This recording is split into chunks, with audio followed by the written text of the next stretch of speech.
à vous qui nous suivez depuis votre position.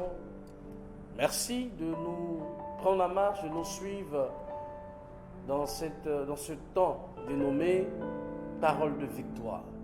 Parole de victoire pour dire à quelqu'un que tu es un victorieux. Pour dire à quelqu'un qui pense qu'il est né défaitiste, qu'il est victorieux à la base. Oui, tu es appelé à la victoire.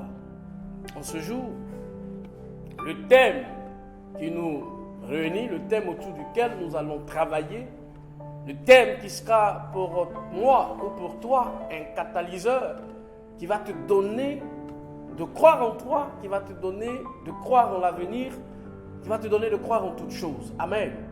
Toutes choses te concernant, bien évidemment. Je dis croire en toutes choses, je ne veux pas dire croire, enlever sa foi sur Jésus et poser ça sur quelqu'un d'autre. Non, ce n'est pas possible. Mais croire en toi et croire en ce que tu fais. Amen. Le mystère du reste. Oui, le reste est un mystère. Le reste est un mystère en ce sens que c'est le reste qui produit en moi et en toi la force qui produit en moi et en toi la croyance. Parce que c'est parce qu'il y a un reste que je peux encore croire. Oui, le mystère du reste, nous allons le voir dans le livre de Marc, l'évangile de Marc. Marc 10, le verset 46 jusqu'au verset 52. Pourquoi nous nous plongeons dans le livre de Marc? Parce que Marc est un des évangiles qui dépeint au mieux la puissance et la force de Dieu, qui donne, je veux dire, la connaissance, à savoir Jésus, qui nous donne de savoir qui est Jésus et nous donne de savoir aussi ce que Jésus a fait en termes de miracles. Oui, Marc se trouve dans les évangiles du synoptique. Les évangiles synoptiques, nous avons 3 évangiles. Nous avons l'évangile selon Matthieu, l'évangile selon Marc et l'évangile selon Luc. Ces 3 évangiles sont appelés les évangiles du synoptique. Synoptique, nous avons 2 mots, syn et optique. Syn qui veut dire en grec ensemble et optique qui veut dire vision. Donc ces 3 évangiles cités, Matthieu, Marc et Luc, ont la même façon d'appréhender Jésus, ont la même façon de présenter Jésus. Alors les exégètes vont dire, au lieu de les étudier à part, pourquoi ne pas les étudier ensemble? Donc l'ensemble dont il parle, l'étude ou la vision d'ensemble, c'est ce qu'on appelle le synoptique. Donc l'évangile du synoptique. Donc je reprends, il y a Matthieu, Marc et Luc. Donc ces 3 évangiles-là vont nous parler de Jésus, des miracles que Jésus a opérés. Vous allez voir dans ces 3 évangiles, il y a une similarité. Les textes sont pareils. L'autre, vous allez voir un verset chez Marc qui va se retrouver chez Matthieu, un autre verset sur Matthieu qui va se retrouver chez Marc, et ainsi de suite, ainsi de suite. Donc nous avons là l'histoire d'un homme que nous allons lire ensemble, un homme sur lequel le miracle de Jésus va s'opérer, un homme sur lequel Jésus va s'appuyer pour travailler. Il y a quelque chose qui va me frapper ici, le reste. Quel est le reste sur lequel Jésus va se baser pour opérer le miracle dans la vie de cette personne? Nous allons lire. La Bible dit, dans le livre de Marc 10, le verset 46, ils arrivèrent à Jéricho, et lorsque Jésus en sortit avec ses disciples, et une assez grande foule, un mendiant aveugle, Bartimée, fils de Timée, était assis au bord du chemin. Il entendit que c'était Jésus de Nazareth, et se mit à crier, « Fils de David, Jésus, aie pitié de moi. » Plusieurs lui faisaient des reproches pour le faire taire, mais il criait d'autant plus. « Fils de David, aie pitié de moi. » Jésus s'arrêta et dit, « Appelez-le. » Ils appelaient l'aveugle en lui disant, « Prends courage, lève-toi, il t'appelle. » Verset 50, l'aveugle jeta son manteau, se leva d'un bond et vint vers Jésus. Jésus prit la parole et lui dit, « Que veux-tu que je fasse, Rabouni ?» lui dit l'aveugle, « Que je recouvre la vue. » Verset 52, Jésus lui dit, « Va, ta foi t'a sauvé. » Aussitôt, il recouvra la vue et se mit à suivre Jésus sur le chemin. Alléluia. Voici un homme du nom de Bartimée. La Bible dit qu'il était mendiant aveugle. Il était assis au bord du chemin à Jéricho. Oui, Jéricho, aujourd'hui, quand vous allez en Israël, c'est une belle ville. Une belle ville, bien-aimé. Jésus passait comme accoutumé. Il allait annoncer la bonne nouvelle. Il allait annoncer l'évangile. La bonne nouvelle, c'est parler du royaume. La bonne nouvelle, c'est annoncer les bienfaits du royaume. Aujourd'hui, nous, notre bonne nouvelle que nous annonçons, c'est Jésus. Christ est au centre de la bonne nouvelle.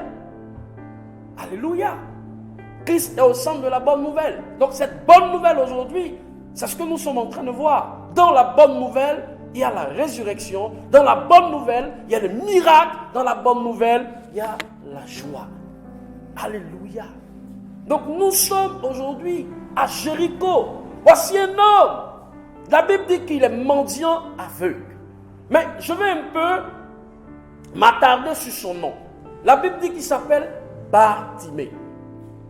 C'est Bartimée. Bartimée veut dire Bar veut dire fils et Timée veut dire honorable. Donc Bartimée était le fils d'un honorable. Bartimée était le fils de quelqu'un qui était considéré à Jéricho.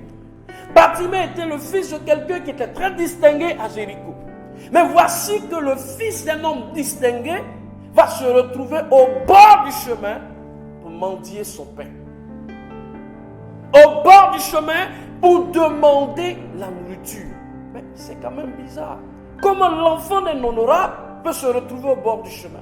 Bien-aimé, je veux un peu attirer ton attention ici. C'est vrai que tu as des parents bien placés. C'est vrai que tu as des gens qui sont haut placés quelque part. Mais crois-moi, tous ne sont pas appelés à t'aider. Alléluia. C'est pourquoi le Seigneur nous amène à tourner notre regard vers lui. Parce que lui seul est capable de nous aider. Ton oncle peut te donner rendez-vous et te dire après, bon, je n'ai pas eu ce que tu m'as demandé. Ou même te faire un faux bon. Voyez la preuve. L'enfant d'un honorable qui se trouve au bord du chemin en train de mendier son pain. Mais c'est quand même bizarre. C'est bizarre. Pourquoi je dis c'est bizarre? Certainement que le monsieur, en mettant son fils au monde, il s'est dit, voici un homme qui arrive, qui va diriger mes entreprises. Voici un homme qui arrive, qui va travailler pour moi. Voici un homme qui arrive, qui va relever mes affaires. Et du coup, l'homme a un handicap. Il est aveugle. Qu'est-ce que moi je vais faire avec un aveugle? Mes plans sont tombés à l'eau. Alors, monsieur, votre place est au bord de la route. Un homme peut décider pour toi, mais Dieu n'a pas dit son dernier mot. Alléluia. Voici que le diable va rentrer dans la vie de Bartimée depuis sa naissance pour mélanger sa vue, pour gâter ses yeux. Parce que s'il sort avec les yeux, c'est sûr qu'il sera grandi. C'est sûr que son père va au moins vous lui donner quelque chose pour qu'il puisse gérer. Mais il faut depuis la base détruire sa destinée. Et il y a beaucoup de destinées d'enfants qui ont été détruites depuis la base, depuis le ventre de leur mère. Parce que le diable travaille. Le diable sait. Il sait que s'il te laisse, tu seras grand. Souvenez-vous, quand on a vu l'étoile de Jésus, et quand ils sont allés dire à Hérode qu'un roi est né, Hérode a dit aux mages, si vous allez, que vous trouvez là où il est, venez me dire, afin que moi aussi je passe le saluer. Le but d'Hérode n'était pas de le saluer, mais était de détruire la destinée de l'enfant, le tuer, pour ne pas que sa destinée soit mise en marche. Alléluia. Donc le diable met tout en œuvre pour détruire la destinée des enfants depuis la base. Depuis la base. Il y a beaucoup de femmes enceintes qui se sont laissées toucher le ventre. Ah, ton ventre est joli, et puis on vient on touche ton ventre. Mais en touchant ton ventre, on peut te transférer ou transférer à l'enfant une négativité. C'est pourquoi il a toujours demandé aux gens, le Seigneur dit, priez sans cesse. Parce que le diable, il rentre. Donc la vie de Bartimée a été mélangée depuis son enfance. Le diable est venu, il a tapé les yeux de Bartimée parce que c'est avec tes yeux que tu vas voir l'entreprise de tes parents, c'est avec les yeux que tu vas gérer telle chose. Désormais tes yeux sont gâtés, on va voir à quoi, dans ce à quoi tu vas aller. Ou ce que tu vas devenir. Alléluia. La Bible dit que Jésus venait. Pendant que Bartimée était assis au bord du chemin, il attendait de manger. Il attendait d'avoir de l'argent. Donc les gens venaient, le prenaient et le déposaient au bord du chemin et Bartimée mendiait son pain.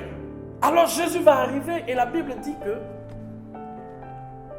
Jésus va entendre que celui qui arrive, alléluia, il va entendre que celui qui arrive là, c'est Jésus. Alors Bartimée va crier encore plus fort, fils de David, aie pitié de moi. Bien-aimé, il y a une chose que le diable n'a pas compris, c'est que tu vas tout détruire. Mais si tu n'as pas détruit une chose en moi, c'est ce que tu n'as pas détruit qui va renouveler tout en moi. Alléluia. Bien-aimé, le Seigneur, Dieu lui-même, quand il a détruit toute la terre, il s'est laissé un reste. 8 personnes qui ont reconstitué toute la terre. 8 personnes. Le reste est un mystère. Le diable a détruit les yeux de Bartimée, mais il a oublié de détruire les oreilles de Bartimée. Alléluia. Il a oublié que ce qui va faire renaître en Bartimée le miracle et la restauration de toute sa santé, ses oreilles. Mes yeux sont gâtés, mais mes oreilles ne sont pas gâtées. Alléluia. La Bible dit dans la bouche de Paul que quand mon être extérieur est dégradé, c'est alors que mon intérieur devient plus fort. Satan pensait qu'en détruisant les yeux de Bartimée, pour lui était fini. Satan pense qu'en détruisant quelque chose dans ta vie, c'est terminé. Non, il y a quelque chose que Dieu a mis en toi, qui est le reste qui va ressusciter tous les autres. Alléluia. Bartimée dit, la Bible dit, il a entendu. Dans d'autres versions, c'est écrit, il a ouï dire. Il a entendu que Jésus passait. Ça suffisait amplement pour que le miracle se produise dans sa vie. Quelqu'un dit, je vais rentrer seulement. Et si je rentre, je sais que quelque chose va se produire pour moi. D'autres disent non, je ne rentre pas. Mais si je le vois seulement, le miracle va se produire dans ma vie. L'autre dit non, moi je ne rentre pas. Je veux juste qu'on me dise qu'il est là. Alléluia. Chacun va activer sa foi. Chacun va activer en lui quelque chose qui va produire le miracle de Dieu dans sa vie. Parce que tant que tu n'actives pas, rien ne pourra se produire dans ta vie. Écoutez, si Bartimée avait dit, bon, j'ai entendu parler, mais qu'est-ce que ça peut me faire? Bartimée dit, non, j'entends. Et le fait que j'entende, c'est déjà bon pour moi, pour appeler ce gars. Parce que celui qui arrive n'est pas n'importe qui.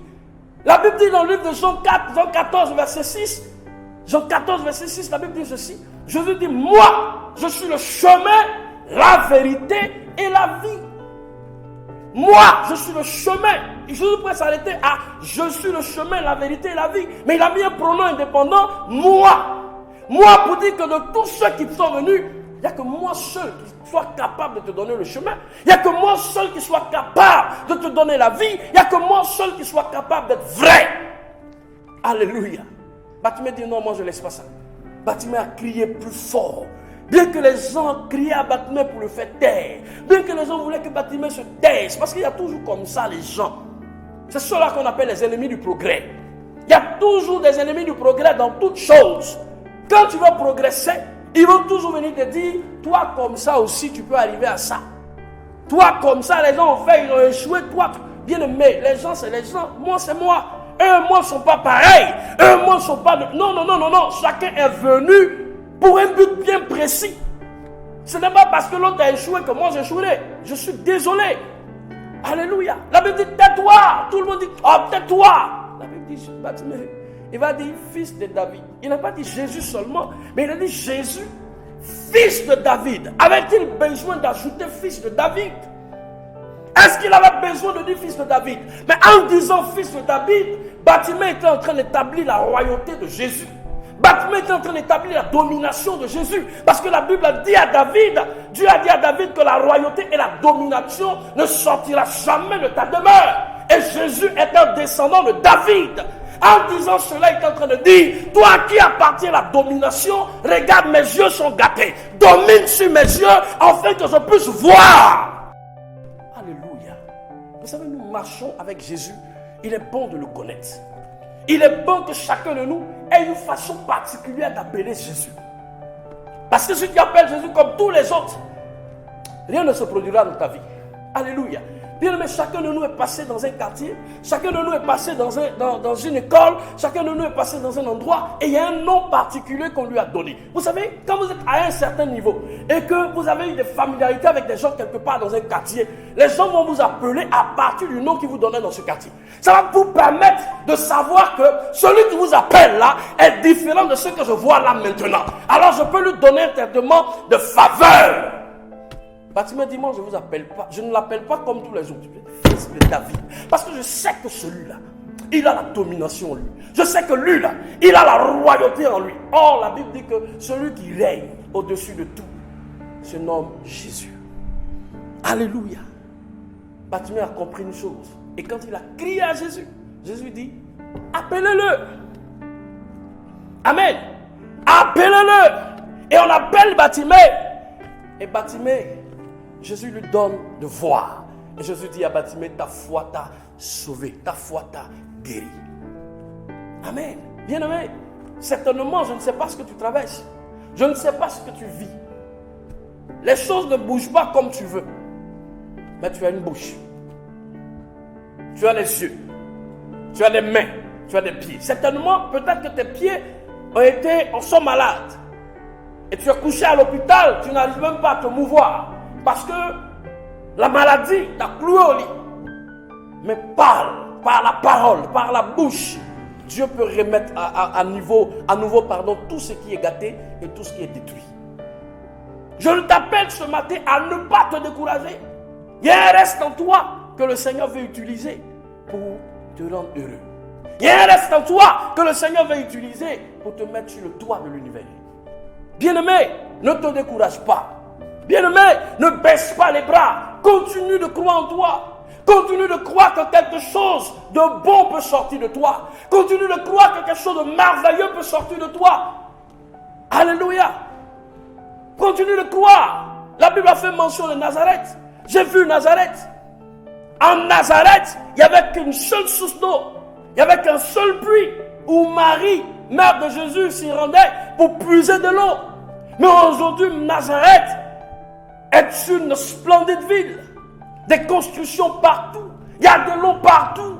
Quelque chose de bon, effectivement, est sorti de Nazareth. À partir de ce petit reste de puits, des miracles, des choses miraculeuses se sont aujourd'hui présentes à Nazareth. Cher ami, il y a un reste. Tout le monde peut t'abandonner. Tout le monde peut te laisser tomber. Mais il y a un reste. Et ce reste-là, s'il est là, s'il est solide, s'il tient le bout, il ne tombera pas. Alléluia. Le reste est important. Vous savez, dans une entreprise, dans une église, Dieu peut vider les déloyaux. Dieu peut vider les faux. Et Dieu peut laisser le pasteur seul et son épouse seule. Mais c'est parce que l'église commence toujours par deux. La Bible dit, là où 2 ou 3 sont assemblés en mon nom, je suis présent. L'église commence toujours par 2, par 3. Les vrais sont là. Vous allez voir que Dieu va attirer chez les vrais encore d'autres personnes et l'église va grandir. Regardez un peu dans le désert. Le peuple d'Israël qui était dans le désert s'était rebellé contre Dieu. Mais qu'est-ce que Dieu a fait? Dieu a dit, vous allez tourner pendant 40 années. Tant que vos dépouilles ne sont pas enterrées, vous n'entrez pas à Canaan. Et ils sont effectivement morts. Et Dieu est parti avec une nouvelle génération. Dieu n'a pas peur de recontinuer le travail avec un reste. Pourvu que ce reste à lui appartienne véritablement. Pourvu que ce reste soit à lui véritablement, frère. N'aie pas peur. Dans la vie d'un homme, ces choses arrivent. Il y a des moments où tout va bien. Il y a des moments où tout tombe et il n'y a qu'un seul reste qui est là. C'est toi-même. Il n'y a personne autour de toi. Toi-même, tu es là. Mais toi seul, tu constitues déjà un bon reste. Je vous ai dit, la Bible dit, là où 2 ou 3 sont assemblés en son nom, il est présent. Ça veut dire quoi? Il faut que, pour aller prier, il faut que forcément je prenne 2 personnes pour me rejoindre et prier. Ce n'est pas vrai aussi. Parce que toi-même, tu es tripartite, tu es esprit, âme et corps. Donc si ton esprit et ton âme sont d'accord pour la prière, le Seigneur est présent. Alléluia. Toi seul, tu peux reconstituer toutes choses. Toi seul, avec toi seul, Dieu peut opérer le miracle. Voici Gédéon. Gédéon devait aller en guerre contre les Madianites. Il prend le peuple et il veut partir avec eux. Dieu dit non, ils sont nombreux. Avec tout ce peuple-là, je ne peux pas. Sinon, si la gloire se produit, si quelque chose se produit, ils auront la gloire. Ils vont dire c'est eux. Vous êtes trop nombreux. Diminuez. La Bible dit qu'il y a 2000 personnes qui se sont retournées. 2000 personnes. Il y avait encore des gens. Dieu dit, ce peuple-là encore nombreux. Descendez près de l'eau et buvez de l'eau. Mets de côté ceux qui se mettront en genoux pour boire et mets de côté ceux qui vont laper de l'eau. C'est-à-dire ils sont debout mais ils prennent de l'eau, ils lapent. Mets-les de côté. La Bible dit qu'il y a eu 300 personnes qui étaient debout et qui lapaient de l'eau et tout le reste était en genoux. Bien aimé, on ne va pas en guerre. On dit qu'il y a guerre. L'adversaire est là. Et toi, tu prends tout ton temps, tu te mets à genoux pour boire de l'eau. C'est que tu es paresseux. Dieu dit, ceux qui se sont mis à genoux, écarte-les. Va avec ceux qui ont lapé l'eau là. Est-ce qu'il n'avait pas le même besoin de soif? Quand on a le même besoin de soif, on va étancher sa soif avec les meilleures méthodes possibles. Pourquoi jamais arrêter pour laper de l'eau? C'est parce qu'ils ont compris. Ceux qui lapent l'eau ont compris qu'en face, il y a un danger. Il faut régler le danger d'abord. Je peux juste laper l'eau, mais je règle le danger. C'est ça le plus important. Tous ceux qui vont rater le but auprès de vous ne sont pas là pour vous. Sortez-les. Parce qu'il y a un but à atteindre. Si le but là, on le met de côté et on prend tout son temps sur ce qui n'est pas important, alors c'est qu'avec ce peuple qui ne sait pas les priorités, il faut te débarrasser. Alléluia. Alléluia. Bartimée a compris une chose. Il a compris que avec le petit reste qui est là, lui, sa vie peut changer. Sa vie, le changement de sa vie ne dépendait pas de son père. Puisqu'il est né, il a grandi, il mendiait son père. Il était au bord du chemin. Mais il a compris une chose, qu'il y a quelqu'un qui est le chemin, la vérité et la vie. Lui, quand sa vie entre en toi, tout change. Il s'est accroché à Jésus. Il a appelé Jésus et Jésus a opéré le miracle dans sa vie. En ce jour, je ne sais pas à qui tu appelais. Je ne sais pas à qui tu criais. Je ne sais pas où tu mettais ta foi, où tu mettais ta confiance, où tu mettais ton espoir. Mais laisse-moi te dire que tout espoir placé en dehors de Jésus est un faux espoir. Alléluia. Jésus est le chemin, la vérité et la vie. Jésus est celui qu'il te faut pour que ta vie change. Il est celui qu'il te faut pour que la paix soit véritablement dans ton cœur. Je ne sais pas si tu as fait la paix avec Jésus là où tu es. Je ne sais pas comment tu as considéré Jésus, comment tu l'as vu. Je ne sais pas qu'est-ce que les gens t'ont dit concernant Jésus. Les gens t'ont dit non, il est prophète, il n'est pas Dieu. Bien-aimé, je t'invite à reconsidérer ta position. Jésus-Christ est Dieu. C'est lui seul qui est capable de changer ta vie. C'est lui seul qui est capable de restaurer ton identité. C'est lui seul qui est capable de donner un bon sens à ta vie. Il veut faire de toi le sel de la terre. Mais donne-lui simplement ta vie. Tu as peut-être aussi confiance en Jésus. Et tu sens que les choses stagnent. Ça tourne en rond. Rien n'évolue. Je veux t'emmener simplement à activer ta foi. À croire en lui. La foi ne doute point. La foi croit que le Seigneur est capable de faire de grandes choses avec le reste qui existe. C'est ça la foi. La foi ne doute pas. Voici Élisabeth, la mère de Jean. C'est à 99 ans qu'elle est tombée enceinte. Je ne parle même pas d'Isaac. Sa maman a 90 ans. Donc voici des vieilles personnes, très avancées en âge, 99 ans. Est-ce que c'est possible encore d'accoucher? Ce n'est pas possible. Parce que la femme atteint sa ménopause à 45 ans. Alors dans 99 ans, elle était doublement ménopausée. Mais le miracle de l'enfantement l'a visitée. Crois, continue de croire au Seigneur. Continue d'espérer en lui. Parce qu'il y a un reste en toi que le Seigneur va ressusciter. Il y a un reste en toi que le Seigneur va changer. Il va multiplier ce reste afin que ton miracle soit. Pour finir, cette dame qui a reçu le prophète, qu'est-ce qu'elle a dit?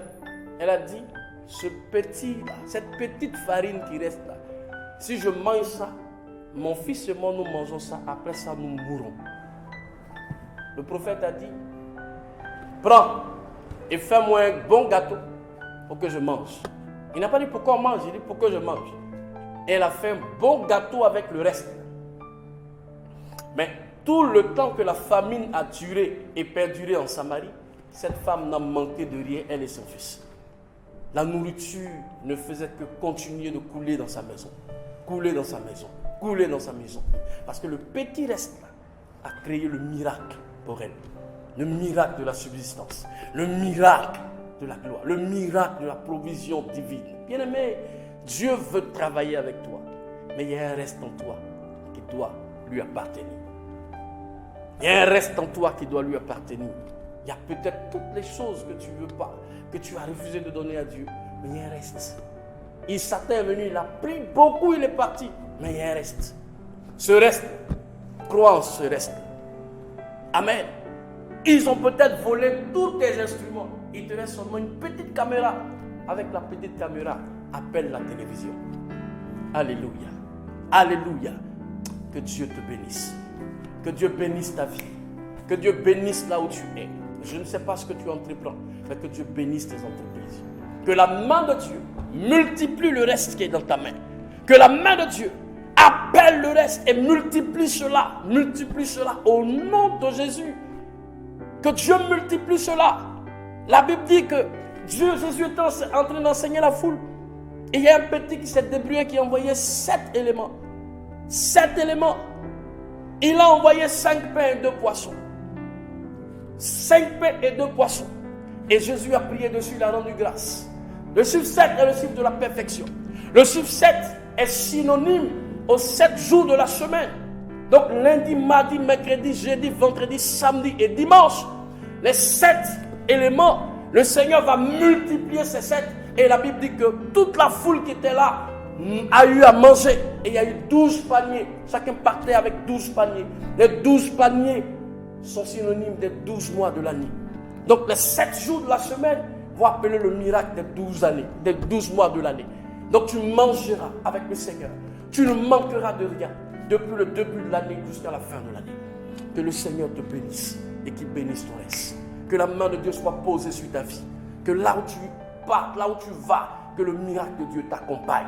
Que le miracle de la multiplication t'accompagne. Il y a certainement des gens que Dieu va mettre devant toi, qui seront pour toi des porteurs de destinée, qui seront pour toi des porteurs de miracles. Que Dieu te fasse croiser ces personnes, afin de donner une gloire à ton talent, une élévation certaine dans ce que tu fais.